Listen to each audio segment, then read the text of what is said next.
This free step-by-step video comes to you directly from Haynes.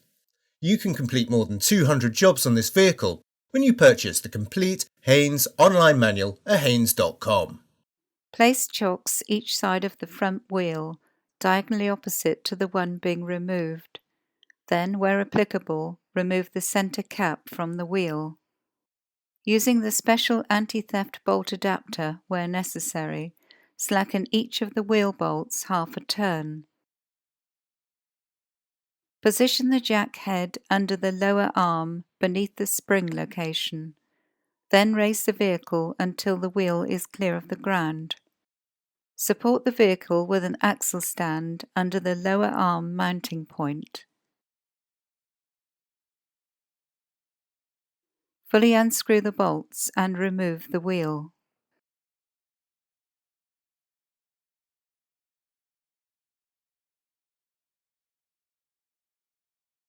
Using a screwdriver, lever down the handbrake operating lever on the brake caliper and disengage the handbrake cable end fitting from the lever. Extract the handbrake outer cable retaining clip and withdraw the handbrake cable from the caliper.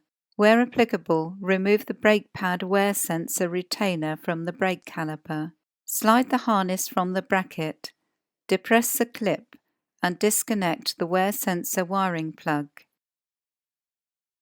Using an open-ended spanner to hold the guide pin, slacken and remove the lower and upper guide pin bolts. Note that new bolts will be required.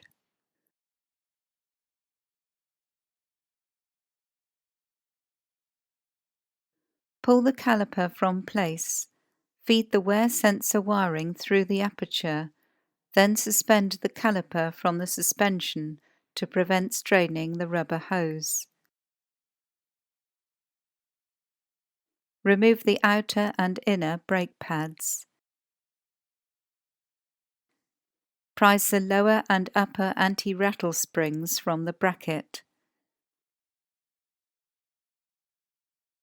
Check that the guide pins slide easily without excessive play and that the rubber gaiters are intact. Measure the thickness of the brake pad friction material. If any pad is worn down to 2 mm or less, all 4 rear brake pads must be renewed. Clean the mounting bracket and caliper with a brush and brake cleaner.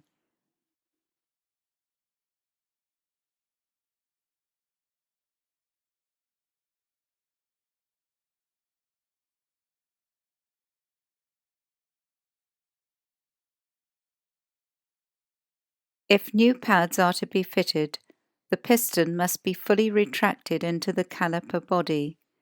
To prevent dirt from being forced back up the hydraulic system, clamp the rubber hose. Remove the dust cap and fit a spanner over the bleed nipple. Attach a plastic tube to the nipple with the other end in a suitable container. The piston must be rotated clockwise at the same time as being pushed back. This is best achieved with a piston retraction tool, although it is possible with a pair of 90-degree circlip pliers. Open the bleed nipple 45 degrees and retract the piston fully into the caliper. Displaced fluid will be collected in the container. As the piston comes to a stop, close the bleed nipple. Remove the tool, disconnect the tube and remove the spanner. Refit the dust cap and remove the hose clamp.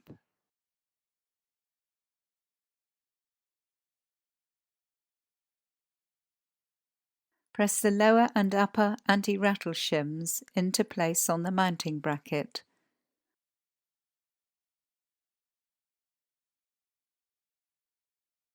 Apply a little high-temperature grease to the bracket and piston contact surfaces of the pad backing plates. Take care not to get any grease on the friction material.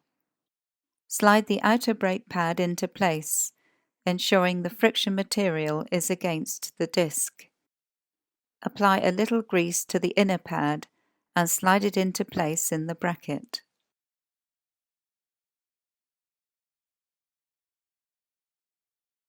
Feed the wear sensor wiring loom through the aperture and slide the caliper over the pads.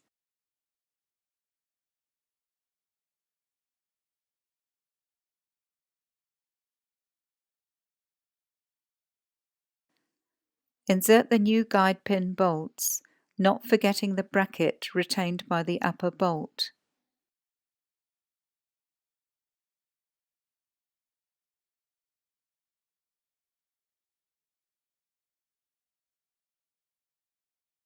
Counterhold the guide pins with an open-ended spanner and tighten the bolts to the specified torque.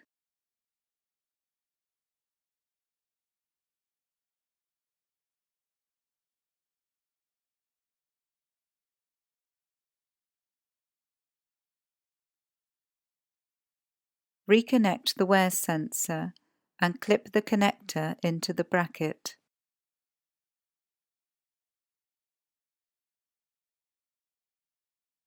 Refit the wear sensor retainer. Repeatedly depress the brake pedal to bring the pads into full contact with the disc. Repeat this procedure on the remaining rear brake. Feed the handbrake cable through the bracket, secure it with the retaining clip, and position the end fitting in the caliper lever.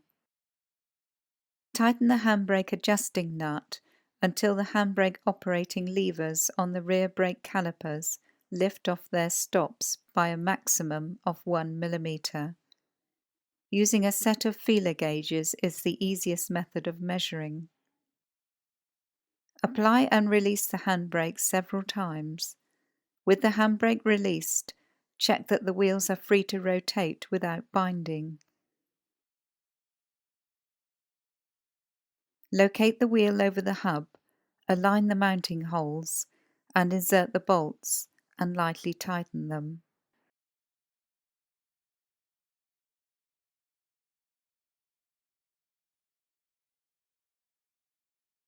Remove the axle stand and lower the vehicle to the ground.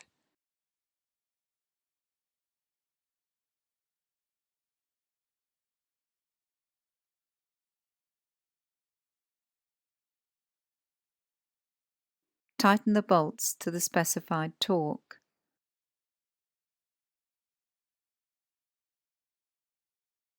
Where applicable, refit the wheel centre cap and don't forget to remove the wheel chocks.